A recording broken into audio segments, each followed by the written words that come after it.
자, 우리가 예수님을 영접하고 나면 하나님의 자녀가 되는 그 순간부터 실제적으로 영적인 싸움이 시작됩니다. 이 영적 싸움은 우리가 싸우기 싫다고 해서 피할 수 있는 게 아닙니다. 왜냐? 우리가 영적 싸움을 피하려고 해도 사탄이 싸움을 걸어오기 때문에 우리가 영적 싸움을 피할 길이 없습니다. 사탄 입장에서 본다면 우리는 배신자예요. 옛날에는 사탄의 수하로 우리가 있었는데, 사탄의 종 노릇하고 있었는데, 이러던 사람이 벼랑간에 예수님이 자기 인생의 주인으로 바뀌었다고 하면서 사탄을 안 섬기는 거예요. 예수님 섬기고 교회 섬기고 그리스도의 종이 되어 버렸으니 사탄의 입장에서 저와 여러분들은 전부 다 배신자예요. 뿐만 아니라 배신한 것도 얄미워 죽겠는데 이제는 한 수 더 떠서 자기 주변에 있는 사탄의 종들을 살살 꼬드겨가지고 빛의 자녀로, 예수님의 자녀로, 하나님의 자녀로 끌고 가니 사탄의 입장에서 여러분들이 얼마나 믿겠습니까? 그래서 사탄은 여러분들을 공격합니다. 이제는 자기 손아귀에서 이미 벗어났고 하나님의 자녀가 되었기 때문에 그 신분 자체를 어떻게 할 수는 없지만 어쨌든 간에 사탄이 개입해서 무기력한 신자로 만들어서 신앙생활이 흥미 없어지게 만들고 교회도 잘 안 나가게 만들고 마음에 가끔씩 낙심도 심어주고 그래서 그 믿음을 살살살살 흔들어서 고민하게 만들어요. 그래서 더 이상 복음을 전하지 못하도록 주님의 사역에 동참하지 못하도록 만듭니다. 특별히 내가 각오를 하고 내가 주님을 한번 제대로 한번 섬겨봐야 되겠다. 내가 특별히 하나님 앞에 헌신 한번 해봐야 되겠다.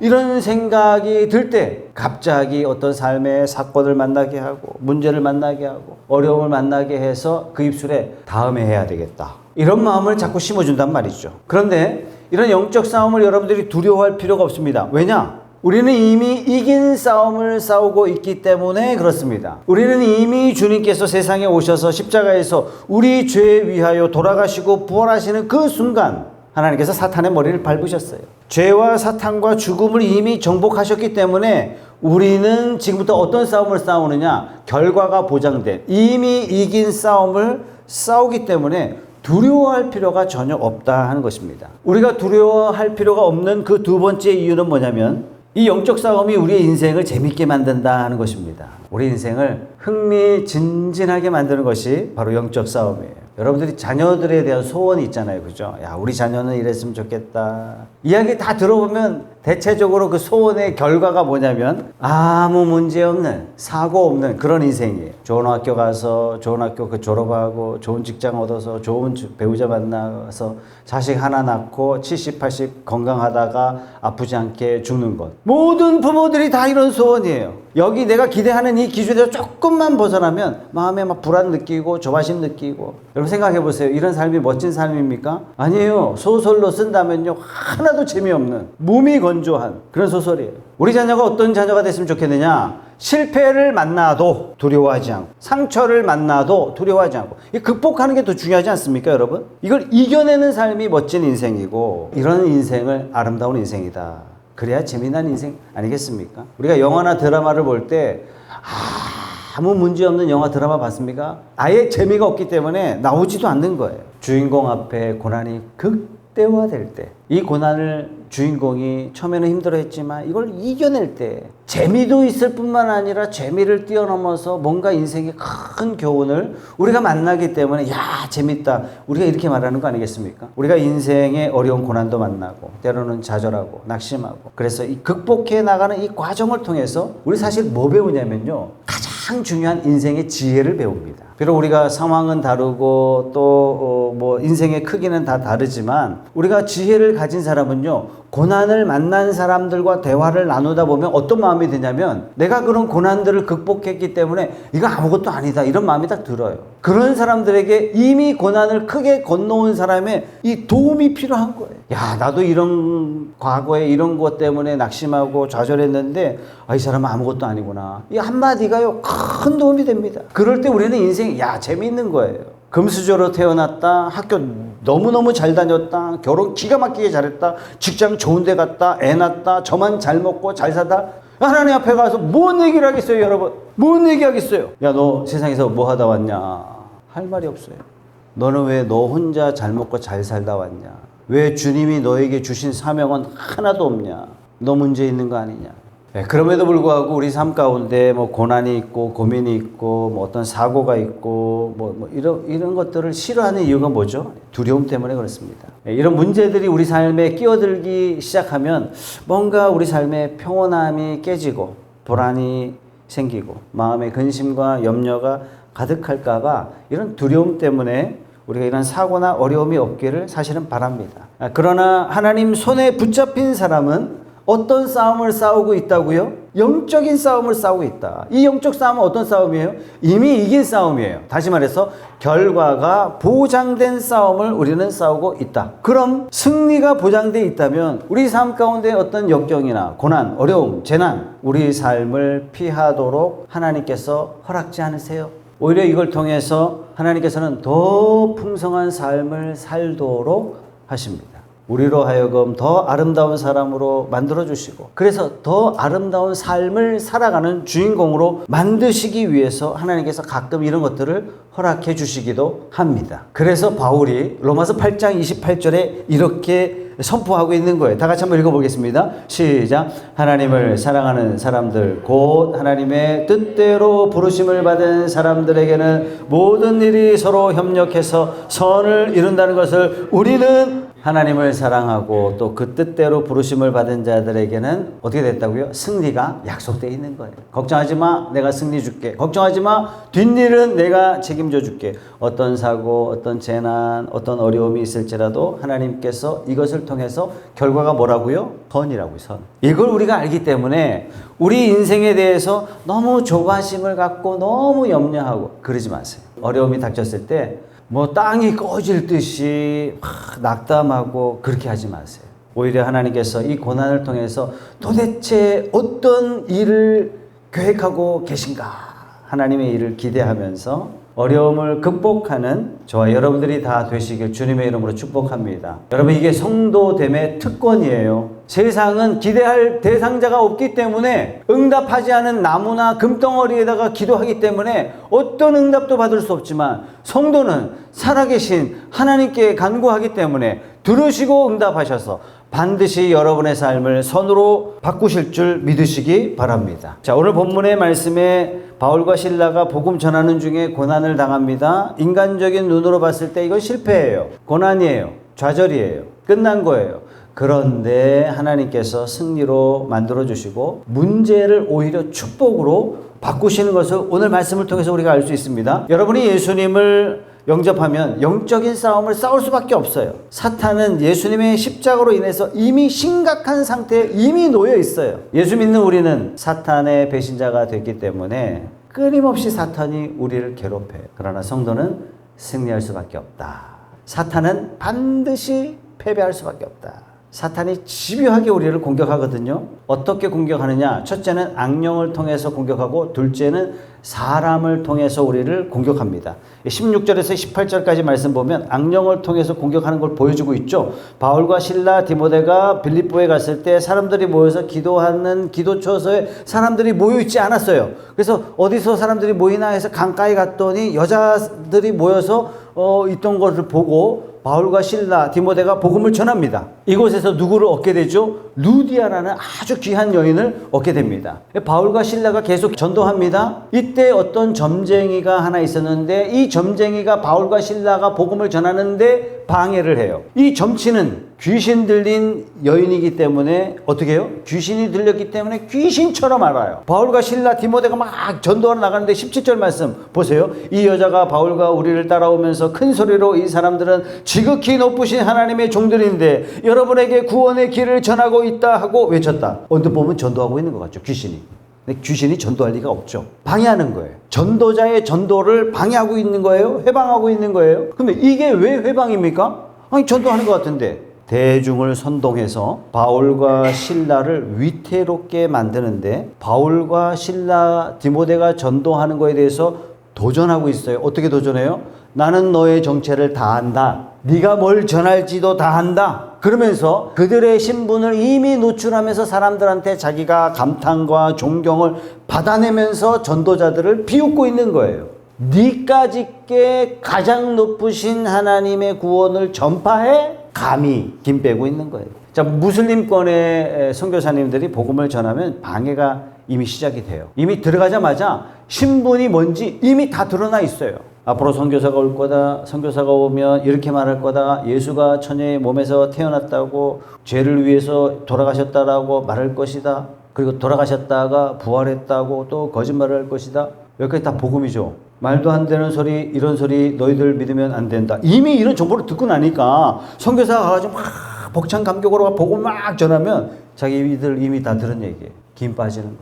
왜 죽으셨는지, 왜 처녀의 몸에서 날 수밖에 없었는지 궁금해하지 않아요. 이미 선입견이 탁 차 있기 때문에. 오늘 이 본문에서도 귀신이 바울을 노출시키면서 김빼기 작전을 하고 있는 거예요. 이미 다 들어봤어. 더 이상 전하지 마. 들을 필요도 없어. 이렇게 하는 거예요. 이 귀신 들린 여자가 바울의 전도를 귀찮게 하니까 바울이 이건 귀신의 역사, 악령의 역사다. 이렇게 딱 알고 바로 대항하죠. 18절 말씀에 보면 바울이 돌아서서 그 귀신에게 내가 예수 그리스도의 이름으로 네게 명하노니 이 여자에게서 나와라. 이렇게 명령하니까 어떻게 해요? 귀신이 그냥 쫓겨났어요. 하나님의 사람에게 괜히 시비 걸다가 거할 곳을 잃어버리고 말았습니다. 이 악령은 전도 사역을 방해하려고 애썼다가 결과적으로 자기가 발붙일 곳도 잃어버리고 말았습니다. 아마도 이 여자는 귀신에게 해방되고 나서 빌립보 교회에 아마 헌신했을 거예요.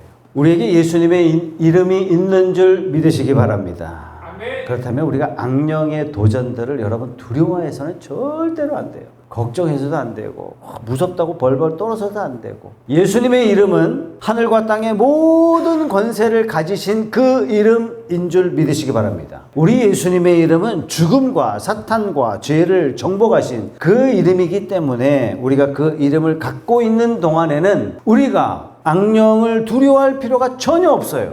그래서 악령이 딱 우리를 공격해 올 때 여러분들이 도망가지 마시고 맞서 싸우셔야 됩니다. 어떨 때는 악령이 우리의 마음을 깊이 억누르기도 해요. 어떨 때는 이 악령이 마음에 낙담도 주고 우울감도 주기도 해요. 어떨 때는 우리 주변에 사고가 일어나게 만들기도 합니다. 어떨 때는 예상치 못한 질병을 앓기도 합니다. 그러나 우리가 예수님의 이름을 가지고 있는 동안에는 악령을 겁낼 필요가 없어요. 예수님의 이름을 부를 때 악령은 순종하지 않을 수가 없어요. 떠나라 그러면 떠날 수밖에 없고 나가라 그러면 나갈 수밖에 없는 게 이 악령의 위치예요. 예수님의 이름이 이만큼 위대한 줄 믿으시기 바랍니다. 이 사실을 아는 예수님의 동생 야고보가 이렇게 선포합니다. 야고보 4장 7절의 말씀 다 같이 한번 읽어보겠습니다. 그러므로 악마를 물리치십시오. 그리하면 악마는 달아날 것입니다. 악마는 이미 패배한 존재예요. 악마가 우리에게 겁은 줄 수 있지만 어떻게 하지는 못해요. 겁줄 때 지레 겁먹고 주저앉고 스스로 싸운 걸 포기하는 그런 일이 없길 바랍니다. 우리는 패배할 수가 없어요. 잽이 안 돼요. 그래서 야고보는 하나님께 복종하고 악마를 물리치십시오. 아무것도 아닙니다. 그러면 악마 달아납니다. 너무 간단하게 말씀하고 있잖아요. 우리는 이미 이긴 싸움을 싸우고 있다 하는 것을 여러분 꼭 믿으시고 악령이 여러분들을 대적할 때 주저앉거나 포기하지 마시고 예수님의 이름으로 승리하는 저와 여러분들이 다 되시길 주님의 이름으로 축원합니다. 두 번째로 사탄이 사람을 통해서 공격해 오는데 어떻게 해서든지 우리 믿음을 막 흔들어 놔요. 우리 사역을 막 방해해요. 어떻게 해요? 사람을 이용해요. 배우자를 통해서 속이 다 뒤집어지게 만들고 자녀를 쓰기도 하고 부모를 통해서 그렇게 하기도 하고 가까운 지인들을 통해서 우리의 마음을 다 뒤집어 놔가지고 한 주간 동안 주일을 사모했는데 토요일날 사건이 일어나서 더 이상 교회 가기 막 싫은 마음 들게 만들기도 합니다. 어쨌든 간에 우리 마음에요 낙심을 심어주고 절망을 심어주고 하나님의 일을 못하도록 방해합니다. 못하고 싶은 마음이 가득할 때 그때 참여하고 그 자리를 지키면 승리하는 거예요. 이런 도전 앞에서 우리가 승리를 믿고 그냥 싸우기만 하면 돼요. 버티면 돼요. 붙잡고 있으면 이기게 돼 있습니다. 자, 바울과 실라도 악령의 공격 다음에 사탄이 사람을 써서 공격을 해옵니다. 1라운드에서 이미 사탄이 패배했어요. 그래서 다시 2라운드가 벌어졌습니다. 이 점치는 여자한테서 악령이 떠나가니까 여자에게 뭐가 없어졌어요? 신통력이 사라졌어요. 신통력이 사라지니까 이 여자의 주인이 더 이상 돈을 벌 수가 없는 거예요. 그래서 이 여자의 주인이 바울과 실라를 관원들에게 끌고 가서 고소합니다. 아주 못된 인간들이 그러듯이 자신의 참된 동기는 다 감춰두고 사람들을 설득시킬 수 있을 만한 좋은 이유를 갖다 대죠. 사실은 돈 때문에 고소하는데 어떻게 말해요? 국가적인 평안과 사회 안녕 질서를 위해서 이들을 고발합니다. 이렇게 이야기하는 거예요. 20절에 보면 그리고 그들을 치안관들 앞에 세워놓고 이 사람들은 유대 사람들인데 우리 도시를 소란하게 하고 있습니다. 이 사람들은 로마 시민인 우리로서는 받아들일 수도 없고 실천할 수도 없는 부당한 풍습을 선전하고 있습니다 하고 말해요. 자, 이 말을 듣고 무리들이 흥분하죠. 그래서 바울과 실라를 잡아다가 아주 심하게 매질해서 감옥에 집어넣습니다. 여기까지가 마지막이라면 바울은 실패자죠.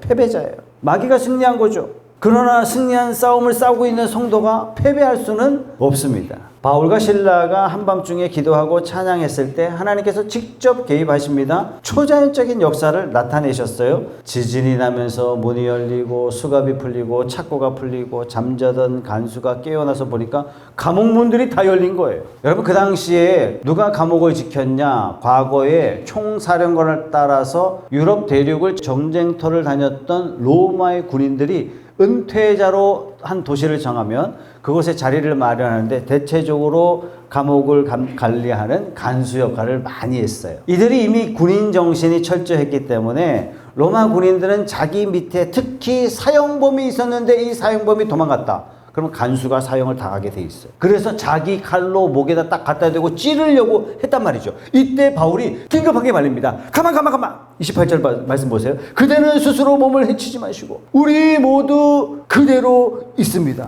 그래서 이 간수가 가족과 더불어서 모든 사람이 예수 믿는 기적이 일어나게 되죠. 자, 바울과 실라가 잡혀서 매를 맞고 깊은 감옥에 갇혀 있을 때는 마치 패배한 것 같아요. 육신의 고통을 당합니다. 전도의 길이 다 막혔어요. 그런데 이 상황에서 하나님이 개입하셔서 상황을 싹 다 바꾸셨어요. 패배의 모습을 승리로 하나님께서 바꿔주셨어요. 이 결과로 세 가지 좋은 일이 일어났는데 결국 두 사람이 풀려나죠. 바울과 실라가 풀려납니다. 아무리 사탄이 요동해서 바울과 실라를 막 감옥에 꾹꾹 집어넣으려 그래도 하나님의 사람을 감옥에 가둘 수가 없었습니다. 두 번째, 간수와 그 가족들이 다 예수 믿게 됐어요. 얼마 후에 빌립보 교회에 이 사람들이 오게 되고 이 사람들의 전도를 통해서 얼마나 큰 기적입니까? 수많은 빌립보의 사람들이 예수 믿는 기적이 일어나게 됐습니다. 세 번째, 이것을 계기로 해서 교회가 핍박을 피할 수 있게 됐습니다. 이것 때문에 치안관이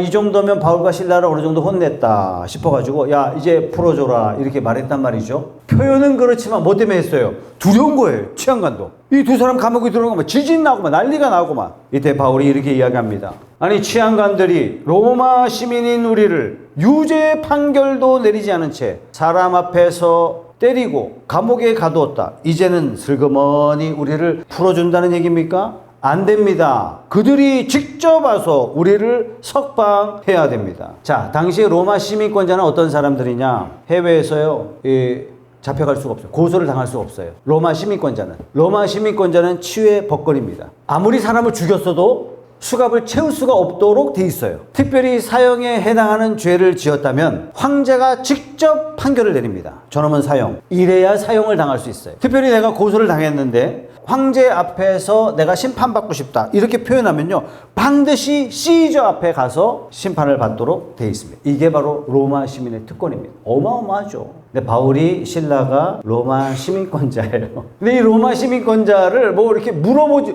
수사도 안 하고 감옥에 가뒀으니 이거 큰일 날 일이에요. 38절 39절에 보면 이들이 와서 그냥 싹싹 빌죠. 제발 좀 바울 실라, 제발 좀 이 도시를 좀 떠나달라, 제발 좀 가라. 아니 목사님, 상식적으로 바울과 실라가 처음부터 나는 로마 시민권자니까 건들지 마 이렇게 말했더라면 체포도 안 당했고 맞지도 않았을 텐데 왜 이제서야 그럽니까? 어떤 사람들은 바울과 실라가 로마 시민권자라고 이야기했지만 믿지를 않았다. 이런 말도 있는데 일리도 있습니다만 딱히 일리는 없어요.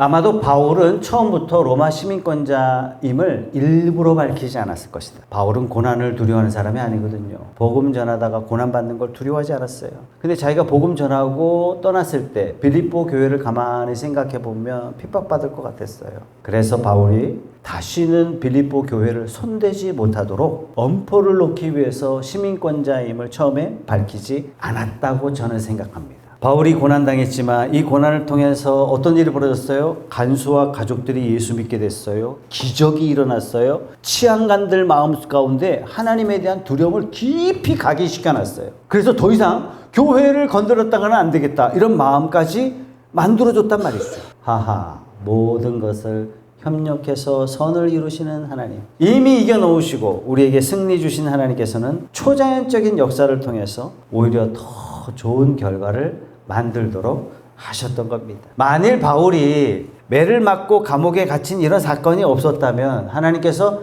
지진을 허락하지 않으셨겠죠. 그죠? 만일 바울이 매 맞고서 감옥에 갇힌 이런 사건이 없었다면 아마도 간수와 그 가족들이 예수 믿었겠습니까? 믿지 않았겠죠. 그죠? 바울과 실라가 매를 맞고 감옥에 갇히는 이런 역사가 없었더라면 이 시민권이 교회를 보호하는 데 도움이 됐겠습니까? 이런 사건은 일어나지 않았겠죠. 아하, 하나님께서 모든 것을 협력해서 선을 이루어 가시는 거예요. 하나님을 사랑하는 자, 그 뜻대로 부르심을 입은 자들에게 하나님께서 고난마저도, 사건마저도, 아픔마저도 하나님이 나중에 좋은 결과가 되도록 만들어 주셨습니다. 하나님을 사랑하는, 또 하나님을 섬기는 저와 여러분들은 사탄이 공격해 온다 할지라도, 그 가운데서 우리가 상처를 입는다 할지라도, 예기치 못한 사건과 또 재난이 닥친다 할지라도, 그럼에도 불구하고 예수 믿는 저와 여러분들은 기뻐할 수 있는 줄 믿으시기 바랍니다. 하나님께서 지금 도대체 무슨 일을 하고 계시지? 왜 이런 일을 허락하셨을까?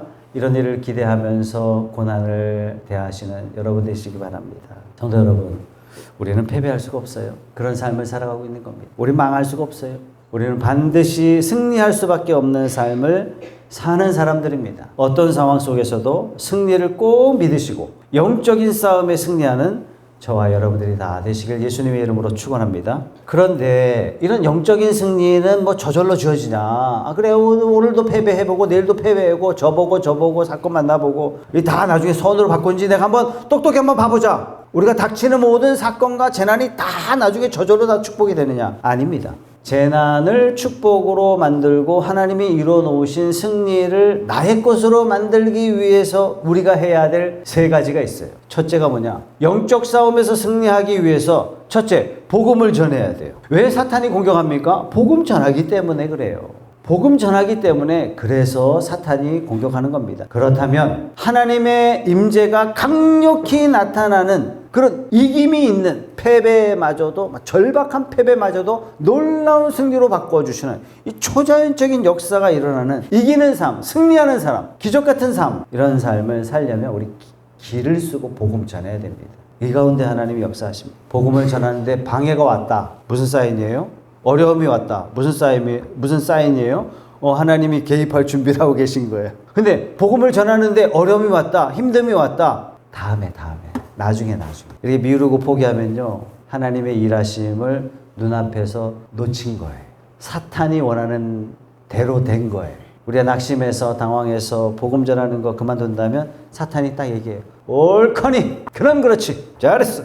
우리의 영적 싸움에서 이기기 위해서는요, 영적인 공격으로 인해서 어려움이 닥치고 재난이 닥치고 곤란함이 일어나고 그러면 더 복음 전해야 할 때다. 더 적극적으로 선교하고, 더 적극적으로 전도하고, 더 적극적으로 봉사하고, 더 적극적으로 헌신해야 된다. 그렇게 보시면 정확합니다. 이럴 때 하나님의 능력이 나타납니다. 여러분, 바울의 입장을 한번 보세요. 무지르게 매를 맞았어요. 엄청 매를 맞았어요. 너무 심한 매를 맞았어요. 고린도 전서에 보면 정확하게 나옵니다. 40에 하나 감한 매를 3번 맞았다. 법적으로 40대를 때릴 수가 없어요. 왜? 40대까지 가니까 사람들이 죽더라 이거예요. 때려서 내보낼 건데 죽여서 내보내면 안 되니까 로마 법에 40대는 못 때리도록 돼 있어요. 그래서 요 간사한 것들이 40대 안 채우고 39대를 3번 연달아 때린 거예요. 이걸 바울이 얻어맞은 거예요. 혹독하게 맞았어요. 얻어맞고 어떻게 했어요, 바울이? 복음 전하고 있는 거예요. 고난이 와도 복음을 전했어요. 감옥 들어갈 때마다 감옥 문이 열리는 기적을 바울이 체험합니다. 사랑하는 성도 여러분, 힘들고 어려울수록 복음 전합시다. 두 번째, 밤 12시쯤 되면 이게 피곤할 텐데 밤 12시에 지진이 일어나가지고 감옥문이 열립니다. 수갑이 풀리고 그냥 착고가 풀어져요. 지진이 일어나서 감옥문 열린 건 그렇다 쳐. 그죠? 지진이 하니까 뭐 이렇게 쇠창살이 뭐 이렇게 들어져가지고 뭐 그렇다 쳐.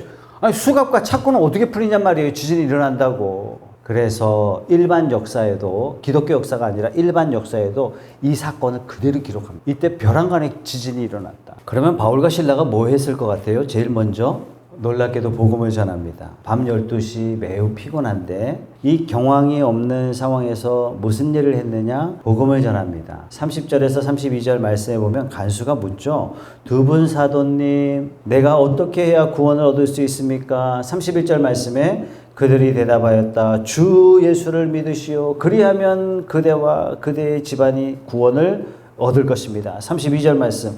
그리고 하나님의 말씀을 간수와 그의 집에 있는 모든 사람에게 들려주었다. 33절 말씀 다 같이 있습니다. 그 밤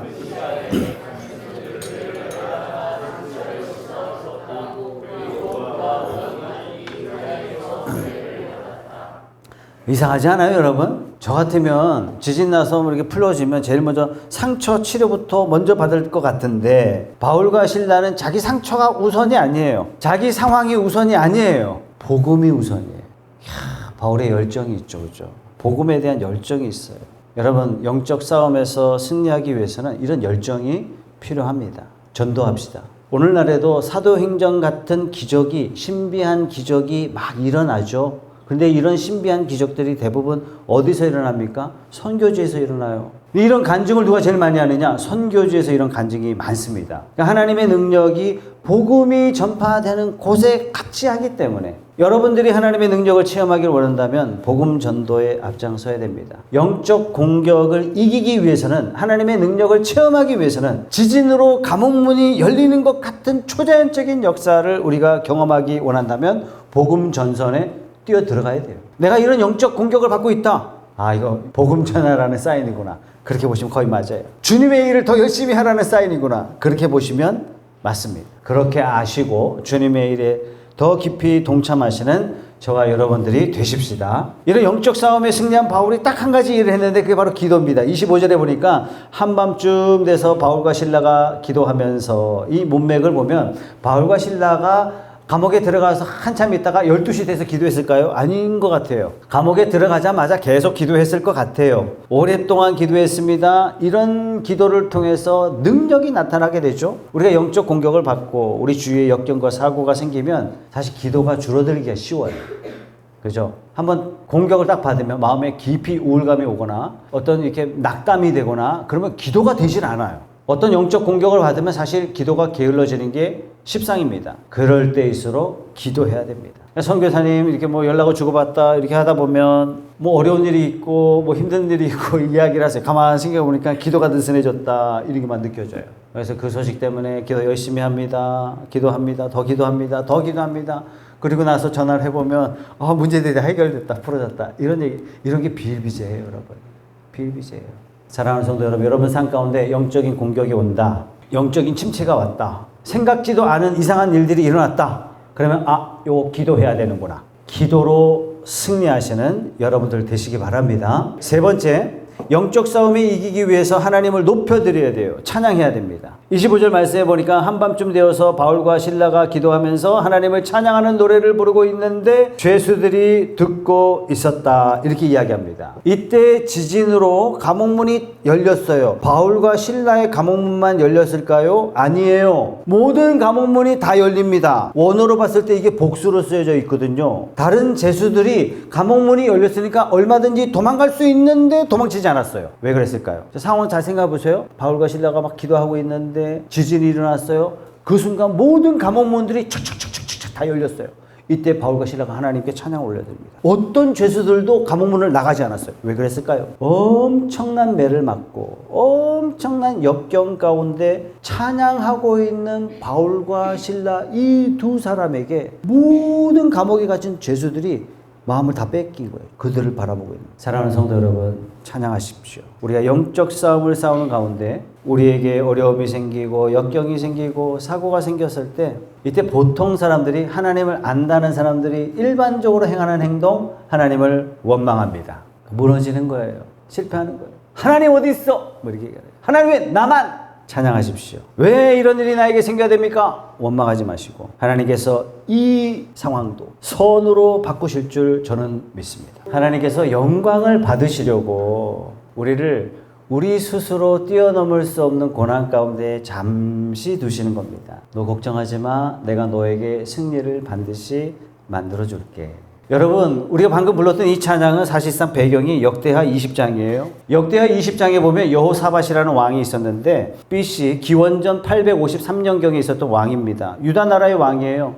근데 이때 적군들이 쳐들어왔는데 어떤 세 나라가 연합해서 유다를 침공하러 옵니다. 모압, 암몬, 마온. 상황으로 봤을 때, 국력으로 봤을 때 도저히 싸워서 이길 수가 없어요. 항복하는 것 말고는 방법이 없어요. 이때 여호사밧이 어떻게 했냐면 온 백성들에게 군대를 소집한 것이 아니라 찬양대를 소집했어요. 사랑하는 성도 여러분, 찬양대가 앞서서 하나님을 찬양하다가 놀라운 일이 일어났습니다. 적군들이 지들끼리 싸우다가 다 죽어버렸어요. 여러분, 이 성경의 내용은 우스꽝스러운 역사를 우리에게 보여주는 것이 아니라 지금 여러분들 앞에 놓여져 있는 모든 싸움은 영적인 싸움이다. 영적인 싸움이다. 두려워하지 말고 좌절하지 말고 원망하지 말고 하나님을 높여드리며 내 앞에 나와라 하시는 하나님의 사인인 줄 믿으시기 바랍니다.